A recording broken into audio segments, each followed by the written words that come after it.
Eh bien salut à tous, c'est Johan, j'espère que vous allez bien, vous l'avez sûrement deviné dans le titre, aujourd'hui on va parler des cartes graphiques verticales. Bon, pour commencer, vous vous demandez peut-être pourquoi tout le monde en ce moment met sa carte graphique à la verticale et pourquoi avant ça n'existait pas. La raison est assez simple, avant on avait ça comme type de carte graphique et maintenant on a ça.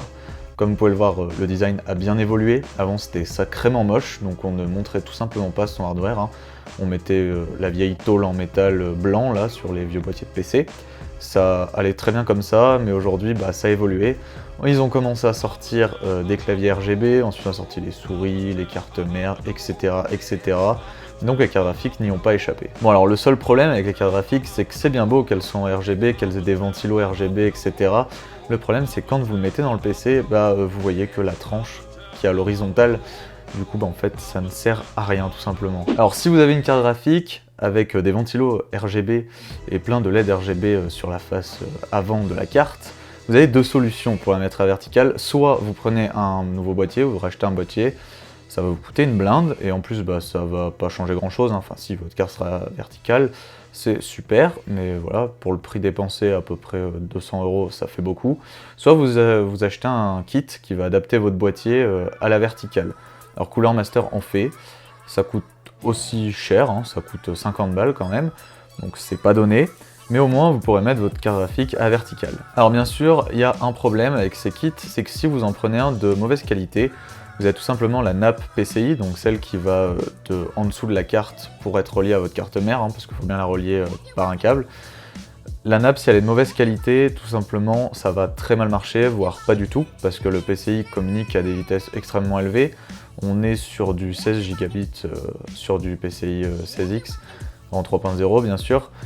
Donc vous vous doutez bien que plus ça va vite, plus c'est sujet à perturbations, et donc les perturbations, elles se créent avec la longueur du câble. Plus votre câble est long, plus il y a de perturbations, et moins ça marche. Donc vous pouvez le voir aussi dans les commentaires d'Amazon, déjà sur le kit Cooler Master, il y a déjà eu des problèmes. Chez certaines personnes, ça ne fonctionnait plus, tout simplement. Donc je pense qu'ils se sont améliorés, parce que chez moi ça fonctionne beaucoup mieux. En tout cas, je n'ai pas vu de bug, que ce soit avec 1, 2, 3 écrans en jeu, j'ai vu aucune différence.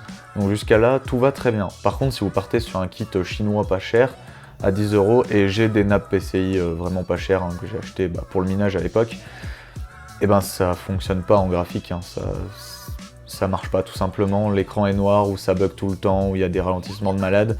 Enfin bref, ne faites pas d'économie sur la nappe du PCI, parce que sinon ça va pas marcher. Donc, visuellement c'est très bien, il n'y a pas de différence, mais moi je veux voir si vraiment hardwarement il n'y a aucune différence, si les débits sont toujours bons et tout ça. Donc pour ça on va utiliser un benchmark 3D Mark. Donc on va faire un test graphique, donc là ce sera uniquement pour les FPS et le score final.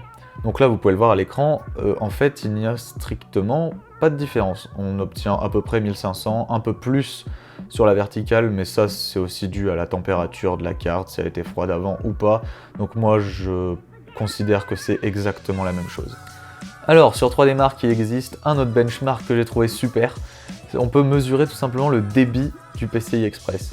Alors je l'ai fait sur les deux, en horizontal et en vertical, et comme vous pouvez le voir, c'est exactement la même chose. Il n'y a aucune différence.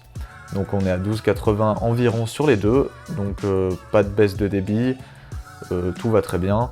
Bon, normalement on devrait en débit théorique avoir 16 Go, mais bon, vu que sans la nappe j'ai aussi 1280 et qu'avec la nappe je suis au même score, j'estime qu'en fait il n'y a aucune baisse de performance. Alors chez moi ça marche très bien, chez vous ça pourrait moins bien marcher, hein, si vous avez des éléments perturbateurs autour qui émettent beaucoup d'ondes électromagnétiques, ça peut faire tout bugger, hein. Donc faites bien gaffe à ce que vous avez autour, et si ça ne marche pas, ça peut être dû soit aux perturbations, soit vérifier que vous êtes bien branché sur le premier port PCI Express, parce que le premier port en général est relié directement au processeur. Donc qui dit relié directement, dit câblage moins long. Qui dit câblage moins long, dit moins de perturbations peuvent atteindre le circuit, du coup ça marche mieux.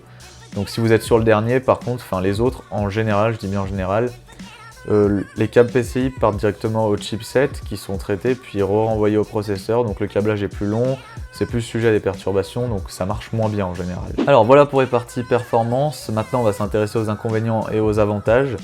Donc les inconvénients, ça peut mal marcher, si vous prenez une nappe de mauvaise qualité, vous avez beaucoup d'appareils qui perturbent.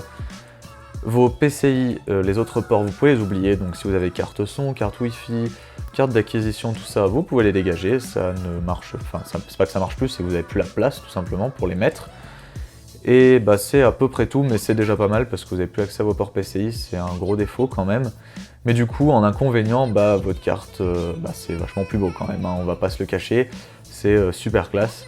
Mais voilà, au prix de tous vos ports PCI. Donc voilà, j'espère que cette vidéo vous a plu. Si elle vous a plu, mettez un pouce bleu. Moi, je vous dis à très bientôt. Et puis d'ici là, portez-vous bien. Salut!